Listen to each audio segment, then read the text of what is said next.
Hello and welcome back to our Adventures of Duncan Egg. In between episodes, I've been asked about this decision, the travels of Sir Duncan. Specifically, I've been asked whether we can do that before we become landed.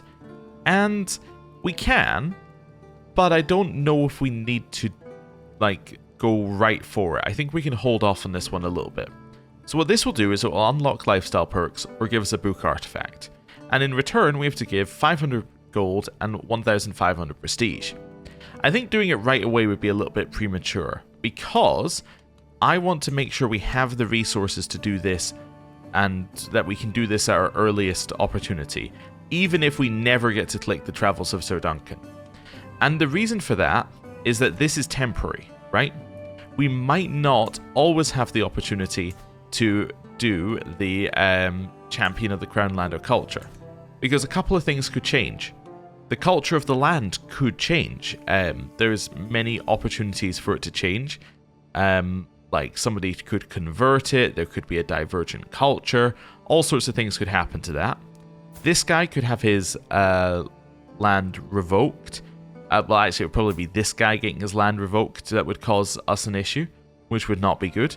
This guy could change his culture, which would then cause us to not be able to do the Champion of the Crownlander culture. There's some options here. There's basically a few different scenarios in which we lose the opportunity to do Champion of the Crownlander culture. So we want to make sure that we're ready to fire it as soon as possible. We also want to make sure we're ready to fire it because once we get a hook on him, or once we get a friendship with him, it all then relies upon him still being alive. Like if he then died, that would cause an issue. We'd have to then restart. We'd have to get a friendship with someone else. We'd have to get a hook on somebody else. Let's just have a look at his heir as well. Oh, his heir is Stormlander. Okay, that's fine. So his heir at least is somebody who is a different culture. But if he was to have an heir who was Crownlander culture, that would also cause us an issue. If he was to marry somebody of Crownlander culture and convert, that would cause us an issue. Like, there's a lot of things that could make this bit of land no longer possible for us to get. Now, we do have the backup plan, which is that we could take King's Landing, because we have a lot of the requirements for taking King's Landing as well. But, roleplay-wise, taking King's Landing is a lot worse, right? Because if we took King's Landing, that's the capital, we really shouldn't do that. So, anyway. For now, I'm just going to treat it like the money is and the prestige is already, in reserve for this, right? So I'm going to treat it like we have 80 gold and that we're negative on prestige. And when we get to 1,000 gold and 3,500 prestige, then we can press this without worrying, right? But for now, we're just going to leave it. And that's roughly the plan. Also, apologies, this episode's going out a little bit late. The episode's also going to be shorter, so it can actually go out today, because I'm recording it, about 55 minutes after it should have gone out. So, yeah, just the way the day's gone. Anyway, let's go to the castle holding. Let's see whether we can do jobs. Yeah. Okay, I'm looking for... Interesting, it doesn't cost you any prestige if you choose not to take a job. I'm looking for stewardship contracts. Wonderful. Let's head back, let's leave. Oh, there's one right here. Raise building. Alright, I'll do this one then, which is right here. 3-2 should be fine here. Are we going to get up to 100 easily? Easily enough. Let's put Aegon, yeah, there. That's fine. I'm going to go back over here. So we need to have 14 here, which we're going to have. So let's put somebody else in supplier. And let's do this. Okay, so we got 13-day phases, which is pretty good. We're going up by 17% per phase. That's very, very good. That's a raised building scheme down there. Okay, and these are all schemes. That's fine. Right, let's unpause. Our wife is pregnant. Okay. A new stand with us contract by you. Okay. Mercenary contract. Your side has 1,800 soldiers and the enemy side has 21,000. No. Yeah, it's going to be a no from me, personally. Okay, you're fed up with somebody's... You're fed up with this person's rule. That's also a no from me on that one as well. Yep. Neither of those will I be joining. Right. Let's go. Let's execute the scheme. Conclude the contract with a 100% success chance. We rose the building up. We got our money. We got our prestige. Wonderful. It's also been suggested as well that we should do grand tournaments when we get the opportunity, as in we should actively go out and say, hey, give me a grand tournament if they can. Can any of them actually do that? None of the ones we currently have are currently on our roll we can do that with, but yeah, it's probably a good idea because we'll probably win them and we'll get money and prestige from doing them. So that makes sense. Let's head down here. Yeah, let's head down to this one. Okay, sure. Actually, on the way there then, what we're going to do is we're going to do a little detour. And then we're going to come back in this way, just so we can get the dragon lore over here. Yeah, that makes sense. Right, do it. Bandits. The brigands launched their attack whilst we're still moving. Our defenders and vulnerable members alike spread out in a long snaking line. They coordinate well, sounding a long blast from a horn before streaming from their hiding spots, hitting several points along our convoy at once with a terrible fury. Even so, it's immediately obvious what their goal is, as their leader, a fearsome Riverlander man, takes his gang straight for the wagons, laden heaviest with provisions. We can do a duel to the death. Yeah, prepare to taste steel, brigand. 100% I'm going to fight this guy. I'm going to destroy him. Okay. I'm not going to throw my money at him, but I am going to destroy him. Let's go for attack first, attack hard, on guard. Very high chance of success. Mine was good, his stance was passable. Strike parry riposte. Small errors. His is failing. Let's go medium low. Oh, this popped up in the middle. Man of unusual skills. After we've travelled together for a while, I've noticed there's just something about Egg. Whenever we make a stop, he is always the first to check out a new city or village. Even tonight, he is again making small talk and engaging with everyone. Somehow he's making everyone feel at home, even out here. Maybe there's something I can learn from him. So apparently, is he an eager reveler? He is. Oh, okay. Well, let's maybe see if we can be an eager reveler. Nope, just can't do it. Strike parry riposte.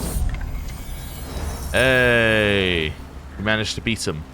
Gives us more foot experience. We've killed Will. And their leader's death sparks a frenzied panic in the bandits. Screams and cries turn from terrified non-combatants in the baggage train to ruthless killers seeing a plan unravel in the worst way before their eyes. Most cowardly break and flee. More ruthless wound comrades to cover their escape. Either way, the attack is over within minutes. Hey, a whole bunch of prestige from that one. Born of Desperation. At first it's just a few gaunt Riverlander peasants we see. They appear in the distance or peeking around little features of terrain, fleeing when we notice them. Hours pass, the skittish locals eyeing us from afar for a while. They just as they seem to have finally backed off. I think there's an as missing. Anyway, a cry goes up and a frenzied horde surges at us from the cover of a ridge. Wild-eyed and emaciated, they look fragile in the early stages of starvation, no doubt, though not so weak that they could not rob many of our provisions before being driven off. So, in trying and calm the throng, want provisions they must pay, force the rabble back, or simply let them have them. I'll simply let them have the provisions. I'm not going to worry about it. Hey, the fields of fire. The grass has long since regrown after Aegon and his sister wives scorched it during the conquest, yet the plains still have an air of mortality about them. Thousands of men died here, immolated by dragonfire. House Gardner went extinct on these fields. House Lannister bent the knee not long after. This battle was the only time all three conquerors fought together. All three dragons fought as one. The battle was a true reflection of a dragon's power utilized by three individuals, upstarts from an island who became the most powerful people in the Seven Kingdoms, if not the world. Okay. We've now arrived here, and I was coming here for a job which has now since gone away. I see. Well, anyone got any jobs here? Town Crier? Nope, not interested. Okay. Let's go to the castle. There are some men arguing. Okay. From the yelling, I pick up the name Kermit, and as the accusatory men depart, I follow Kermit down an alleyway. He immediately starts unloading animal carcasses from a shabby cart, muttering to himself, "One noble loses life on your watch. How was I supposed to know the tea was?" Oh, he's going to replace somebody's sworn shield? Definitely not. Okay. Let's visit the local training grounds. We could have a training session for 150. That's a little expensive. Yeah. Okay. I think I'm done here. Well, let's head back over to where we need to be. Let's head back over here. Let's go. Now, interestingly, I believe we can now do this, but we don't want to do it right away. The reason we don't want to do it is we don't fulfill 3 of the requirements, right? We have a Faith of the Seven faith, which is cool. Well, I assume we have Faith of the Seven. I actually have never checked, but yeah, we're Faith of the Seven. We don't have a weak hook. We are not his friend, and we don't have a level of fame. We do have a level of fame above him, I believe. Yeah, so we need one more. So we need a weak hook or a friendship. Otherwise, there's no point pressing this button. So yeah, for now we'll leave it. But anyway, ooh, what's this one? The Lord is fed up with Lord Addison of Duskendale's rule. Okay, well, shame. He's stronger than you are. Let's head down here for the Passage of Arms scheme. Yeah, let's do that. I need some provisions at some point. Crimes of Passion. Rounding a little cluster of tents as I leave the central fire pit, I come across a gaggle of followers having dinner around a small hearth. Curiously, both Alana and Philip are amongst them, neither of whom particularly enjoy one another's company. Alana being married to Egg, Philip being Philip. Before I have time to ponder such a strange quirk of seating, Philip mutters something inaudible, only for the whisper to send Alana into a blind rage. A flash, a weapon is drawn, blood is about to be spilled. I can intervene. Settle this with a proper duel to the death. Arrest Alana or let them play this out. I'm going to try and intervene, I think. I think that seems like the way we might handle things here. Blows are thrown regardless, and they're both wounded afterwards. And they both don't like me for it. Okay, well, sorry for stopping you trying to fight each other. Right, Passage of Arms. Let's do this. We will do a 3-2. Yep. Then you. Then you. Then you. Then you. Wonderful. And then we're going to head over to this boundary dispute at the same time. Right. Travel to accept. Wonderful. Arbitration lines on a map. Arrival at Worthbridge is met with little fanfare. The locals are in crisis over some ancient map or other that's been unearthed and completely redraws the boundaries between 2 of the city's satellite settlements. Okay, and say it's an easy enough problem to solve due to my stewardship or my learning. Both of them will solve it, and it's automatic, so yeah, I guess I'll solve it with my stewardship. I've done it. Fantastic. So we get some prestige, we get some money, and we get a new patron as well. Although I think he's an existing patron, actually, based on the fact that we didn't get a new patron. Right, let's go speed 5. Oh, Family Feast Reconciliation. Tonight's gathering in Farmwell Great Hall was a relatively quiet affair. No outburst, no drama, just my family enjoying a moment of relative peace. To calling them my family because they're lowborn is calling them my family because they're lowborn. That's really funny. More surprisingly, perhaps, I spot Jonas and Gorlas actually talking. Both were well into their cups, it's true. But when I heard my maester laugh at one of his rival's jokes, I started to wonder if there wasn't a chance the rivalry could finally be put to bed, perhaps with some assistance? Yeah, let's try and convince them. They stopped being rivals. That's cool. Right. There's 5. Let's execute scheme. Seize the moment. It was a success. Wonderful. I get some prestige. I get some money. Everyone's happy. Right. Anyone have any jobs for me here? A treasure hunt. That usually means that you have to go far away. We could do a treasure hunt and come back, I suppose. Yeah. Where do you want to go? Okay, let's head out. Travel to Fodder. That's a little bit far away, but that's okay. We'll organize some travel. We'll travel without the camp for this one. Cool. So, I'm immediately thinking that we can go here, here, and here. I want to head to this one. Yeah, let's go to the inn at the crossroads as well.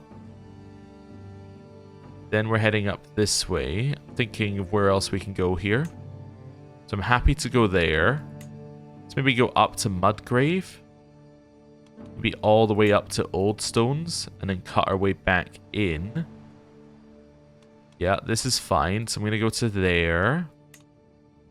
Then to there. And then that gets me where I need to go, I think. Yep. So then on the way back from Fodder, I'm going to head here. Oh, we're going to River Run. Oh, interesting. Then we're going to head south to these ones. Going to go a little bit further and then cut back in. Then actually we might just cross over to Redgrass Field at the end. So we'll go all the way up there. Redgrass and then back. Okay. There's also this place I noticed as well. Do I want to go there first after Fodder? Maybe there, then... Yeah, then to River Run. But actually, let's just go to here. There we go. That works, I think. Yeah, that's a good trip. Let's start traveling. Actually, before we do that, let's forward scouts. Increase safety. Yeah, I think that's probably all we need there. Right, let's start traveling. And we're off. Okay. We're getting some experience as we do this. Oh, that's the treasure map I picked up. Okay, doesn't matter. Because we're going to get rid of it anyway at the end. New wandering perk and a new diplomacy perk. Okay, and bandits on the bridge. You know, this is actually a toll bridge. John? Yes, defeat him. John was wounded, but he did beat the bandits. That's good. I'm going to grab Befriend, which allows us to do the Befriend scheme. Then here...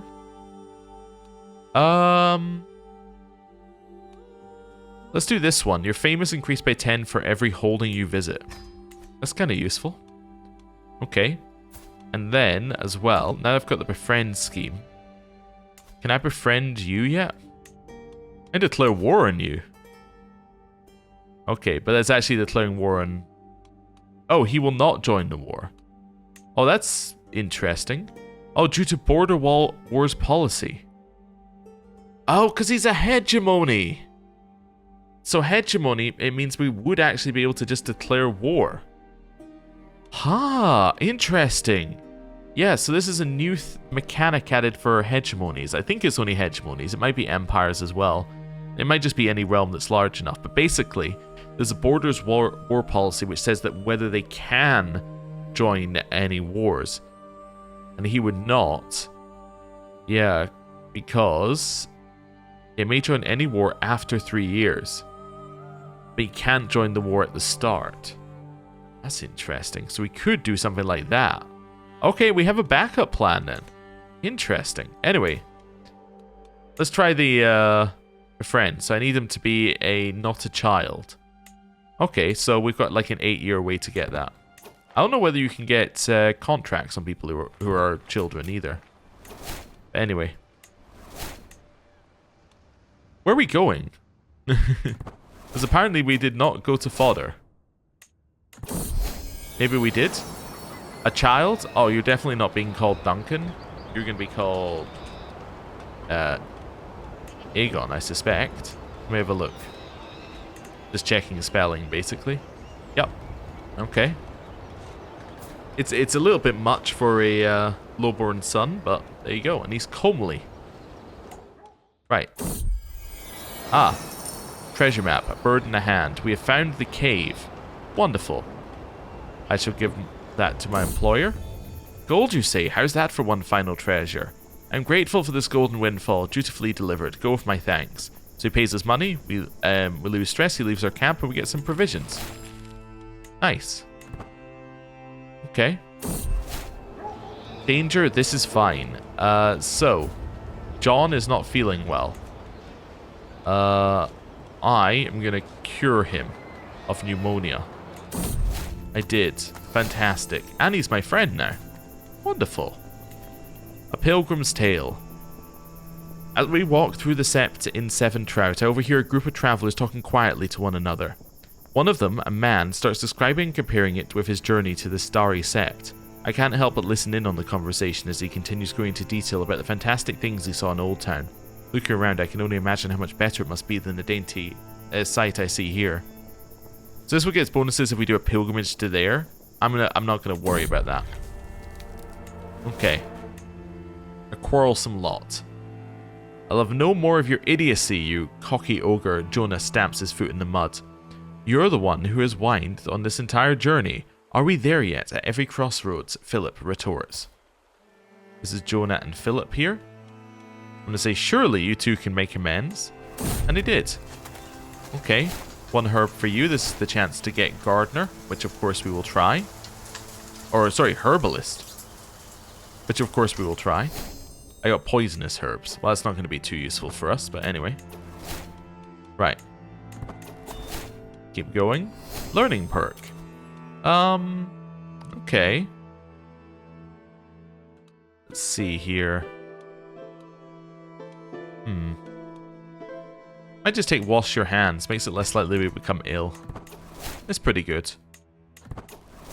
Okay. And now we're back. Wonderful. Camp Revelry? Let's travel and then do a camp revelry. Where's your capital? Is your capital there? Yeah. Let's move our camp to your capital here. Closer quarters. Okay. Serena and Philip. Ooh, they become lovers. Well, let's marry them off. So that is Serena and Philip. Yep. Somebody was asking me to marry off people in my court. I don't think I have many people in my court, right?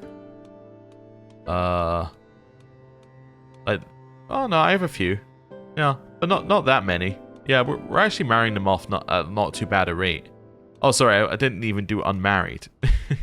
that was the whole thing I was doing there. Yeah, so unmarried. Yeah, it's not really that bad. I mean, we have a lot more unmarried. Oh, I didn't notice they had a child. They have a small egg. Anyway, yeah, a lot of men unmarried, but to be fair, there are also like 2 holy brothers in this group, so you know, it's not that bad. It's not that bad at all.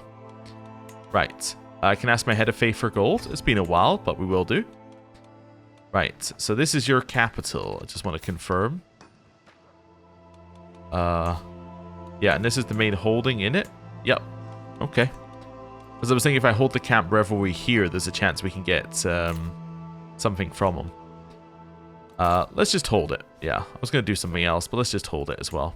Can I invite him as a guest? No. Okay, well, that's fine. When we want fireside chat.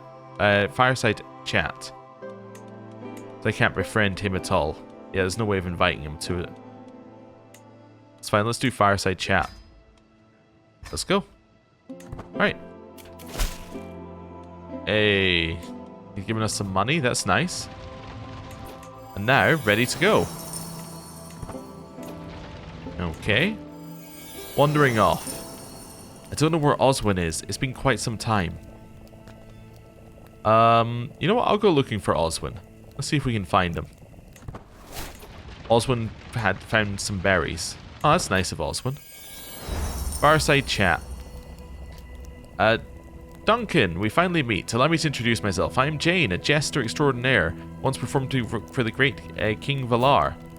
Yes, but as we learned previously, jesters do not actually want to be stooges. But, hey, there you go. You're now here, and you're comely and fecund. So you can join my camp. Yeah, see, she doesn't want to do it because her skills are too good. Okay. Fair enough. Right. Who goes there? Our festivities are suddenly interrupted. A figure is staggering towards us from the outskirts of camp. Clearly hungry and tired, she tells us her name is Bethany. All I'm asking is for a night's safe rest and some food, my lord. I have been in much debt to you. We can spare some food. There we go. Time flies. We got a random building upgrade, so we got the camp perimeter upgrade, which is lovely. And we get 2 new contracts, and the martial lifestyle experience, and the fireside chat cornucopia of wisdom. Nice. Cool. What events could I hold here, by the way? I can hold a hike. That's not going to get us what we want. University visit isn't going to get us what we want. I could hold a hunt here. I wonder if I can invite the... Yeah, I wonder if I can invite the liege to join us.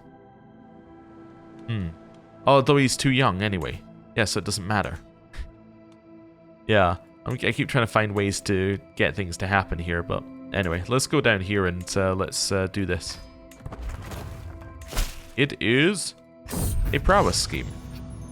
3-2. You know the drill. Just put in whoever's best at the job, and then we execute the scheme after 5 of these. 4, 5. Nice. Execute scheme. Seize the moment. We've done it. We got more money, we got more prestige, and we've added them to our roll of patrons. And a grand tournament's going on? Where? Vinetown. That's, well, that must be the Reach. Yeah, okay. Yeah, that's an interesting one. So get there on the 6th. There is another route there, by the way. Just in case you're wondering. The other route is doing this, and then going around. Yeah. I think this is there on the 28th, so that's slower. Okay. Cool. Well, that's a pretty straight route there. And there's another route which is going to the Shield Sea. Is that quicker? I guess it's there on the 8th. Yeah, so pretty much identical. I guess, yeah, if we're going, we're going. So let's maybe hire mercenary guards just to make sure we get there in time. Yeah. Let's go. And with that, I'm going to end the episode there. Thank you very much for watching. I will see you next time. Goodbye.